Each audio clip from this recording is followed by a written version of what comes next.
জিয়াংজেং লিনাইকে বলে, লিনাই, ওই দিন সুড়ঙ্গের মধ্যে তুমি হুঁশে ছিলে, তাই না? লিনাই কিছুই বলে না। ওই দিন সুড়ঙ্গের কথা মনে করতে থাকে যে জিয়াংজেং লিনাইকে সিপিআর দিয়েছিল। লিনাই মাথা নিচু করে চুপ করে সেখানেই দাঁড়িয়ে থাকে। জিয়াংজেং তখন বলে, অক্সিজেনের অভাব হলে মানুষের শ্বাস নিতে কষ্ট হয়ে যায়, তখন সে অজ্ঞান হয়ে যায়, আর তখন তাকে শ্বাস দেওয়ার জন্য সিপিআর দেওয়া হয়। আমি সেটাই করেছি। তুমি এটা নিয়ে বেশি চিন্তা করো না। আমি তার জন্য ক্ষমা চাচ্ছি তোমার কাছে। লিনাই বলে, চিন্তা করো না তুমি, আমি মনে করব আমাকে হটডগ কামড় দিয়েছে। জিয়াংজেং বলে, কি? কিছুক্ষণ পর শান্ত হয়ে বলে, আমি শুনেছি মানুষ বেহুশ অবস্থায় ওই সকল কাজই করে যেগুলো হুঁশে থেকে করতে চায় কিন্তু করতে পারে না। লিনাই তখন বলে, তার মানে হুঁশে থেকে সে ইচ্ছে করে এটা করতে চেয়েছিল? জিয়াংজেং বলে, হ্যাঁ। আচ্ছা যাই হোক, তুমি এসব কথা শোনো না, এসব বাজে কথা, আর এখন থেকে তুমি আমাকে অ্যাভয়েড করো না। লিনাই বলে, আরে না, আমি তোমাকে অ্যাভয়েড করছি না, আমি তো আসলে কিছুদিনের জন্য খুব কাজে ব্যস্ত ছিলাম, তাই আর কি। জিয়াংজেং বলে, ঠিক আছে তাহলে, আমি এখন আসছি। এটা বলে জিয়াংজেং সেখান থেকে চলে আসবে, তখন পিছন ফিরে লিনাইকে বলে, লিনাই, তুমি আমাকে ওই দিন বলেছিলে ব্যানানা প্রিন্স আর মনস্টার লড়াই করেছে, তুমি বলতে পারবে শেষে কে জিতে? লিনাই বলে, আমি তো তারপর আর স্বপ্নটা পুরোপুরি দেখতেই পারিনি, তুমি আমাকে জাগিয়ে দিয়েছো, তাই আমি জানি না সত্যি করে কে জিতেছিল। এটা শুনে জিয়াংজেং বলে, ও আচ্ছা তাহলে আমি এখন আসছি। তখন জিয়াংজেং মুচকে একটা হাসি দিয়ে সেখান থেকে চলে আসে। জিয়াংজেং চলে যাওয়ার পর লিনাই সেখানেই কিছুক্ষণ দাঁড়িয়ে থাকে। পরদিন সকালে লিনাই খুব আগে করেই রেস্টুরেন্টে উপস্থিত হয়। জিয়াংজেং তখনও রেস্টুরেন্টে যায়নি। লিনাই জিয়াংজেংকে খুঁজতে থাকে। জিয়াংজেং এসে হাজির হলে লিনাই তাকে দেখে অনেকটা খুশি হয়ে যায়। তারপর তার দিকে মুগ্ধ হয়ে তাকিয়ে থাকে। যতক্ষণ পর্যন্ত জিয়াংজেং তার দিকে না তাকাচ্ছিল ততক্ষণ পর্যন্ত লিনাই তার দিকে তাকিয়েই থাকে। জিয়াংজেং যখন লিনাইয়ের দিকে তাকায়, লিনাই তখন নিজের চোখ সেখান থেকে সরিয়ে নেয়। জিয়াংজেং লিনাইকে বলে, লিনাই, আমাকে কিছু ইনগ্রিডিয়েন্টস এনে দাও। লিনাই বলে, ঠিক আছে, আমি এনে দিচ্ছি। তাকে ইনগ্রিডিয়েন্টস দেওয়ার সময় জিয়াংজেং লিনাইয়ের হাতে হাত রাখে। জিয়াংজেং লিনাইয়ের হাতে হাত রাখাতে লিনাই অনেকটা খুশি হয়ে যায়। আমরা এখানে দেখতে পাই লিনাই জিয়াংজেংকে পছন্দ করতে শুরু করে। লিনাই তারপর তার কাজে ব্যস্ত হয়ে পড়ে। লিনাইয়ের হাতে হাত লাগাতে জিয়াংজেং অনেকটা খুশি হয়ে যায়। কাজ শেষ করে লিনাই তার নিজের রেস্টুরেন্টে কাজ করতে চলে যায়। কিউকেং আর লিনাই একসাথে মিলে কাজ করে। লিনাই কিউকেংকে ভরসা দিতে থাকে। কিউকেং বলে, আমি অনেক নার্ভাস ফিল করছি। লিনাই বলে, তুমি কেন নার্ভাস ফিল করছো? দেখো, আমরা ঠিকই পারবো, তুমি চিন্তা করো না, সব ঠিক হয়ে যাবে। তারপর তারা দুজন মিলে তাদের রেস্টুরেন্ট ওপেন করে। রেস্টুরেন্ট ওপেন করার সময় আর লিনাই অনেকটা খুশি থাকে। তারা আশা করে অনেক কাস্টমার আসবে। তারপর কিউক্যাং অনেকগুলো লিফলেট বিতরণ করতে থাকে, কিন্তু কোনো কাস্টমারই তাদের রেস্টুরেন্টে আসে না। তারপর হতাশা হয়ে কিউক্যাং আর লিনাই কিচেনে বসে গল্প করতে থাকে। লিনাই বলে, বিজনেসে প্রথম দিন এরকমই হয়ই, তুমি চিন্তা করো না। কিউক্যাং বলে, আমাদের আগের বিজনেসটাও এভাবে বন্ধ হয়ে গিয়েছিল।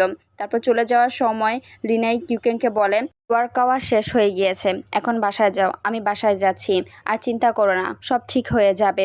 যাওয়ার সময় রেস্টুরেন্টটা ভালো করে বন্ধ করে দিয়ে যেও। এটা বলেই লিনাই সেখান থেকে চলে আসে, আর কিউকেং সেখানেই দাঁড়িয়ে থাকে।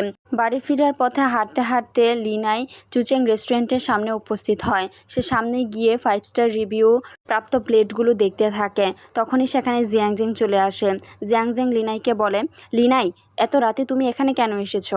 কোনো প্রবলেম? লিনাই পিছন ফিরে তাকিয়ে জিয়াংজেংকে দেখে বলে, জিয়াংজেং, তুমি এগুলো কিভাবে করেছো?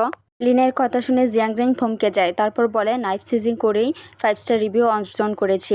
জিয়াংজেংয়ের কথা শুনে লিনাই বলে, আমি 5 স্টার রিভিউর কথা বলছি না, আমি বলছি তুমি কিভাবে তোমার রেস্টুরেন্টের বিজনেস শুরু করেছো। উত্তরে জিয়াংজেং বলে, তোমার মতন করে। আমি প্রথমে স্টাডি করেছি, ম্যানেজমেন্ট নিয়ে স্টাডি করেছি, তারপর বিজনেস সম্পর্কে আইডিয়া নিয়েছি, আর এভাবেই শুরু করেছি। লিনাই তখন বলে, যদি আমি এসব কিছু করতে পারতাম। সত্যি তুমি অসাধারণ। লিনাইয়ের কথা শুনে জিয়াংজেং বলে, আমাকে কি তোমার বোকা মনে হচ্ছে? লিনাই বলে, আরে না, তুমি তো অনেক ট্যালেন্টেড। জিয়াংজেং বলে, তাহলে এখানে এত রাতে তুমি কেন এসেছো? নিশ্চয়ই 5 স্টার রিভিউ দেখতে আসোনি, কোনো উদ্দেশ্য আছে, কোনো সমস্যা? লিনাই বলে, না, কোনো সমস্যা না। জিয়াংজেং বলে, তাহলে ঠিক আছে, আমার সময়ের অনেক দাম, আমি আসছি। তার পরবর্তী সিনে আমরা দেখতে পাই লিনাই জিয়াংজেংকে 1000 ইউয়ান ট্রান্সফার করে তাকে রান্না শেখানোর জন্য। লিনাই বলে, যদি আমাকে ভালো কিছু না শেখাও তাহলে তোমার কমপ্লেন করব। জিয়াংজেং বলে, যাও চেঞ্জ করে আসো। লিনাই বলে, চেঞ্জ করার সময় কাউন্ট করবে না কিন্তু। চেঞ্জ করে জিয়াংজেং লিনাইয়ের জন্য অপেক্ষা করে। লিনাই তাড়াহুড়ো করে চেঞ্জ করতে গিয়ে নিজের কাপড়টাও ঠিক মতন পরতে পারছিল না। জিয়াংজেং তখন তাকে বলে, দাও আমি তোমাকে পরিয়ে দিচ্ছি। তারপর তার কাছ থেকে কাপড় নিয়ে জিয়াংজেং বলে, তুমি ওই পাশে ঘোরো। জিয়াংজেং লিনাইকে তার কাপড় ভালোভাবে পরিয়ে দিচ্ছিল, আর লিনাই চুপ হয়ে দাঁড়িয়েছিল। কাপড় পরানো শেষ হলে লিনাই বলে, আমার 1000 টাকার উসুল হয়ে গিয়েছে। জিয়াংজ্যাং তারপর লিনাইকে কিভাবে একটা সাধারণ জিনিসকে অসাধারণভাবে রান্না করতে হয় সেইগুলো শেখাতে থাকে। জিয়াংজ্যাং আর লিনাই একসাথে অনেক রাত পর্যন্ত খাবার বানানো শিখতে থাকে। জিয়াংজ্যাং লিনাইকে খাবার বানানোর মাঝখানে কিভাবে বিজনেস নিয়ে স্টাডি করতে হয় সেগুলোও বলছিল, আর লিনাই সবগুলোই শুনছিল। বেশ কিছু খাবার রান্না শেষ করে জিয়াংজ্যাং লিনাইকে বলতে থাকে, এখন বুঝতে পেরেছো বিজনেস কিভাবে স্টার্ট করতে হবে আর কিভাবে একটা সাধারণ জিনিসকে অসাধারণ করতে হবে। তুমি যদি এগুলো না শিখো তাহলে 5 স্টার রিভিউ তো বাদ 4 স্টার রিভিউ অর্জন করতে পারবে না, 4 স্টারই এটকে থেকে যাবে। লিনাই তখন জিজ্ঞেস করে 4 স্টার রিভিউ কি যথেষ্ট না?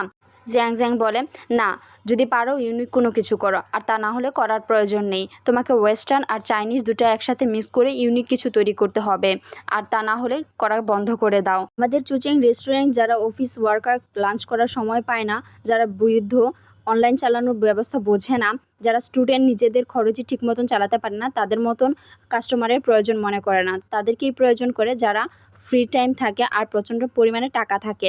লিনা একটু দূরে সরে গিয়ে বলে, আমার ট্রাইফোফোবিয়া আছে, সেলফিশ মানুষের মাঝখানে থাকলে আমার দম বন্ধ হয়ে আসে। জিয়াংজ্যাং বলে, অনেক রাত হয়ে গিয়েছে, তোমার ক্লাস এখন শেষ হয়ে গিয়েছে, তাহলে আমি এখন আসছি। লিনাই তখন তাকে বলে, আরে দাঁড়াও দাঁড়াও শেফ, আমি তো মজা করে বলছিলাম, প্লিজ আমাকে আরও কিছু শেখান না। জিয়াংজ্যাং লিনাইয়ের দিকে তাকাতেই লিনাই কিউট হওয়ার অভিনয় করে। তাকে দেখে জিয়াংজ্যাং বলে, ঠিক আছে এসো। তারা দুজন সারা রাত ভরে রান্নার কাজ শেষ করে সকাল হতেই লিনাই টেবিলের উপর বসেই ঘুমিয়ে পড়ে। জিয়াংজ্যাং তার কাছে গিয়ে তাকে কিছুক্ষণ দেখতে থাকে। লিনাইয়ের ঘুম ভেঙে যায়। লিনাইকে বলে, তুমি উঠে গিয়েছো, তোমার ক্লাস এখন শেষ হয়ে গিয়েছে, এসো উঠো। লিনাই উঠে চলে যাবে, তখন জিয়াংজ্যাং তাকে বাধা দিয়ে বলে, আরে তোমার ক্লাস শেষ হয়ে গেছে কিন্তু তোমার কাজ তো এখনও বাকি আছে। জিয়াংজ্যাংয়ের এ ধরনের কথা শুনে লিনাই তার দিকে তাকিয়ে থাকে। লিনাই তখনও ঘুমেছিল। জিয়াংজ্যাং তখন তাকে জাগিয়ে দিয়ে বলে, আরে ঘুম থেকে উঠো।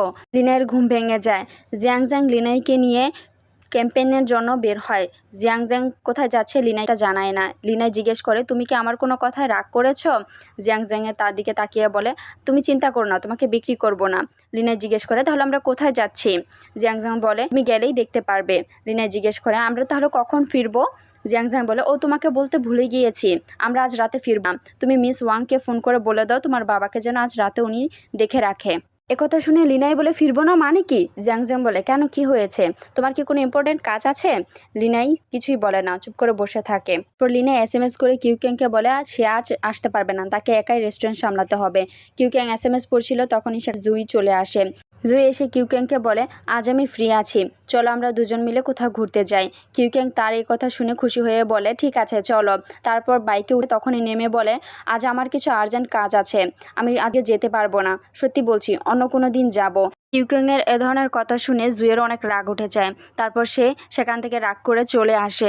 কিউক্যাং তাকে পেছন পেছন অনেক ডাকতে থাকে, বলে, প্লিজ আমাকে আজ ক্ষমা করে দাও। তারপর কিউক্যাং লিনাইকে SMS করে বলে, তোমার জন্যে আজ আমার ঘর ভেঙে গেল, আমাকে সারা জীবন কুমার হয়ে থাকতে হবে, আমি তোমাকে অভিশাপ দিচ্ছি, তোমার ভালো হবে না। তারপর দীর্ঘ নিঃশ্বাস ছেড়ে সেখান থেকে চলে আসে। আর এইদিকে আমরা দেখতে পাই জিয়াংজে লিনাইকে নিয়ে একটা লেকের পাড়ে উপস্থিত হয়। জিয়াংজে সেখানে গিয়ে বলে, আমার পরবর্তী চ্যালেঞ্জ হবে জি কোয়ানশিনের সাথে। লিনাই বলে, সে তো এখন কোথায় যেন গায়েব হয়ে গিয়েছে। জিয়াংজেং বলে, সে গায়েব হয়ে গিয়েছে কিন্তু রিজ করেনি, তার রান্না করার স্কিল খাবারের ন্যাচারাল ফ্লেভার বজায় রাখে।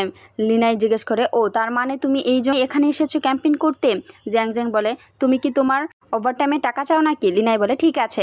তারপর জিয়াংজেং বসে থাকে। লিনাই একাই ট্যাঙ্ক লাগানো থেকে সকল কাজ শেষ করে লিনাই জিজ্ঞেস করে, ফ্রুট ইনগ্রিডিয়েন্ট কোথায় রেখেছ? জিয়াংজেং বলে, তাড়াহুড়ো আমি সব কিছু আনতে ভুলে গিয়েছি। লিনাই বলে, ঠিক আছে তাহলে আমি চলে যাচ্ছি। জিয়াংজেং বলে, তুমি কি চাও তোমার বেতন কেটে রেখে দেই? লিনাই বসে বলে, আমাকে ফায়ার করে দাও। তারপর কিছুক্ষণ চিন্তা করে বলে, নেচারের কাছে থাকলে নাকি শুনেছি তার ফ্লেভার ভালো করে বোঝা যায়, তো চলো। জিয়াংজেং বলে, ঠিক আছে চলো, আমরা এখন মাছ ধরতে যাব। লিনাই বলে, ঠিক আছে।